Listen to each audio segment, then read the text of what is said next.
بسم اللہ الرحمن الرحیم۔ شروع اللہ کے نام سے جو بہت بڑا مہربان اور نہایت رحم والا ہے۔ پیارے دوستو السلام علیکم۔ پیارے دوستو لاکھوں اور کروڑوں درود و سلام میرے پاک نبی پر۔ پیارے دوستو یہ واقعہ ایک بوڑھے بابا کا واقعہ ہے جو ایک عیسائی عورت کے پاس کام کرتا تھا۔ پیارے دوستو عیسائی عورت کہتی ہیں کہ ایک دن وہ بوڑھا بابا میرے پاس آیا اور مجھ سے کہنے لگا کہ میڈم مجھے کچھ دنوں کی چھٹیاں چاہیے۔ میں نے کہا کیوں، کیا ہوا، خیریت ہے؟ تو کہنے لگا میرا بیٹا فوت ہو گیا۔ وہ عیسائی عورت کہتی ہیں میرے ہاتھ میں قلم تھا، میرے ہاتھ سے قلم گر گیا۔ پیارے دوستو عیسائی عورت کہتی ہیں میں نے خود گاڑی بھجوائی، بابا گاؤں چلا گیا اور 3-4 دنوں کے بعد میں بابا کے پاس گئی تاکہ بابا سے تعزیت کر سکوں۔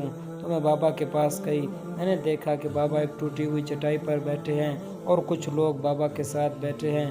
تو میں بابا کے پاس گئی، میں نے کہا بابا میں آپ کو کیسے تسلی دوں، آپ کا ایک ہی بیٹا تھا اور وہ بھی فوت ہو گیا۔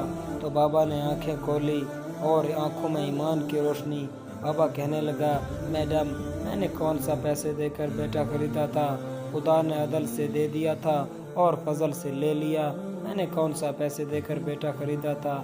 پیارے دوستو عورت کہتی ہیں میں بڑا حیران ہوا اور پھر کہنے لگی کہ بابا آپ کچھ دنوں کی چھٹیاں کر لیں، 1 مہینے تک کی چھٹیاں کر لیں۔ تو بابا کہنے لگا نہیں میڈم ہم مسلمان ہیں، مفت کی روٹی نہیں کھاتے، میں کچھ دنوں کے بعد کام پر آ جاؤں گا۔ وہ میڈم کہتی ہیں کہ بابا 3-4 دنوں کے بعد پھر سے کام پہ آ گیا اور اپنے شوق سے کام کرنے لگا، اور پھر کچھ دنوں کے بعد وہ میرے پاس آیا اور کہنے لگا میڈم مجھے پھر سے کچھ دنوں کی چھٹیاں چاہیے۔ میں نے کہا کیوں، کیا ہوا؟ تو کہنے لگا کہ میری بہو فوت ہو گئی ہے تو اس لیے مجھے جانا پڑے گا۔ بابا پھر سے گاؤں چلا گیا اور میں اپنے شوہر کے ساتھ 3-4 دنوں کے بعد پھر سے بابا کے پاس گئی۔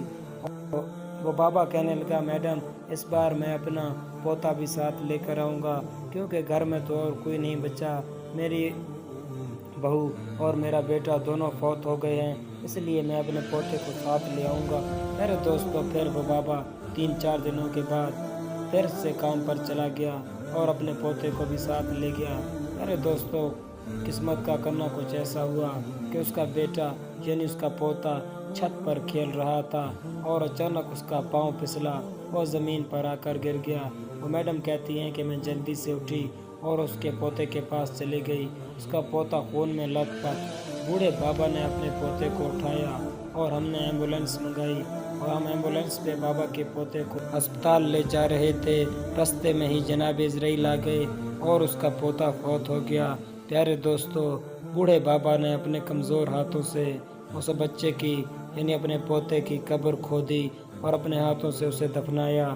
بابا ایک کنارے پر بیٹھا ہوا تھا تو عورت کہتی ہے میں بابا کے پاس چلی گئی اور بابا سے کہنے لگی کہ بابا آپ تو بکھر گئے ہو، اب تو ٹوٹ گئے ہو۔ بابا نے پھر سے آنکھیں کھولی، آنکھوں میں ایمان کی روشنی، اور کہنے لگا میڈم کیوں، میں لاوارث ہوں، میرا کوئی عقیدہ نہیں کیا، میں کیوں پریشان ہوں گا، میں تو پکا ہوا پھل ہوں۔ کچھ دنوں کے بعد میں جنت میں انشاءاللہ اپنے بہو سے بھی ملوں گا، اپنے بیٹے سے بھی ملوں گا، اپنے پوتے سے بھی ملوں گا، میں کیوں پریشان ہوں۔ میرے دوستو عورت بڑی حیران ہوئی، عورت کہتی ہیں کہ بابا آپ اتنا سکون اتنا صبر کہاں سے لاتے ہیں؟ میرے دوستو وہ بابا کہنے لگا آپ کو چاہیے کیا؟ تو میڈم کہنے لگی ہاں مجھے چاہیے۔ تو بابا نے کہا محمد عربی کا کلمہ پڑھ لو، سبحان اللہ۔ پیارے دوستو کتنا ہی خوبصورت واقعہ ہے۔ پیارے دوستو انشاءاللہ ہمیں بھی ہر حال میں صبر کرنا چاہیے اور اپنے اللہ پاک سے اچھے کی امید رکھنی چاہیے۔ پیارے دوستو واقعہ اچھا لگا تو ہمارے چینل کو سبسکرائب کر سکتے ہیں۔